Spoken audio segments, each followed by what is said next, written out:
தாத்தா அடுத்து நான் தானே. அதுல என்னப்பா சந்தேகம், வா போலாம்.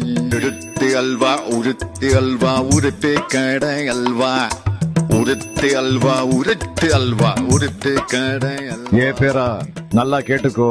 முதல்ல இந்த அல்வா உங்க கொள்ளு தாத்தா கிண்டுனாரு, அப்புறம் உன் தாத்தா நான் கிண்டுனேன், அப்புறம் உங்க அப்பா கிண்டுனான், அடுத்து நீ தான் கிண்டணும். சூப்பர் தாத்தா. அப்படி என்ன அல்வா?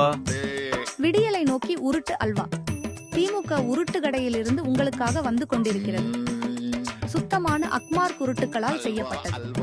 பல வகையான சுவைகளில் உருட்டு கடை அல்வா உங்கள் வீடு தேடி. திராவிட முன்னேற்ற கழகம் ஆட்சி வந்துச்சுன்னா 100% தமிழ்நாட்டில இருந்து நான் நீட் தேர்வை அடியோட ஒழிச்சு கட்டுவேன். இதோ நீட் ரத்து அல்வா, டாஸ்மாக் தடை அல்வா, 5.5 லட்ச அரசு வேலைகள் அல்வா, பெட்ரோல் டீசல் விலை குறைப்பு அல்வா, கல்வி கடன் ரத்து அல்வா, மகளிர் உதவித்தொகை அல்வா, ஒப்பந்த தூய்மை பணியாளர்கள் பணி நிரந்தர அல்வா, மாதாந்திர மின் கட்டணம் அல்வா, 150 நாட்கள் வேலை திட்டம் அல்வா. என்ன இது, யாரும் வாங்க மாட்டாங்க. எல்லாரும் உஷாராயிட்டாங்களோ? இனி எல்லா அல்வாவும் நமக்கு தான். இன்னும் எத்தனை நாள் தான் இந்த அல்வா கும்பலை நம்பி ஏமாற போறீங்க? உருட்டு கடை அல்வா.